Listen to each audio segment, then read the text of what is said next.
నమస్కారం అండి. నేను మీ ప్రిడిక్షన్ పంతులు. అందరూ బాగున్నారా? అలాగే ఐపీఎల్ సీజన్ 17లో నిన్న అనుకున్నట్టు హైదరాబాద్ వెళ్ళినాం. మ్యాచ్ మన ప్రిడిక్షన్ ప్రకారం మ్యాచ్ గెలిచింది. అలాగే రెండో స్థానంలోకి వెళ్ళింది. రేపు కేకేఆర్ తోటి మన సన్ రైజర్స్ హైదరాబాద్ తలపడనున్నది. అందరూ మంచిగా ఎంజాయ్ చేసినారు నిన్న మ్యాచ్. అలాగే మరిన్ని అప్డేట్స్ కోసం రానున్న వరల్డ్ కప్ జూన్ 1 నుంచి జరుగుతుంది కదా, వాటి ప్రిడిక్షన్ కూడా మనం చేద్దాము. మరిన్ని అప్డేట్స్ కోసం నా ఛానల్ సబ్స్క్రైబ్ చేయండి.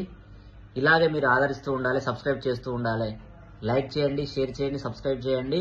మర్చిపోవద్దండి బెల్ ఐకాన్ కొట్టడము. మన ప్రిడిక్షన్ 80% సక్సెస్ఫుల్గా ముందుకెళ్తుంది.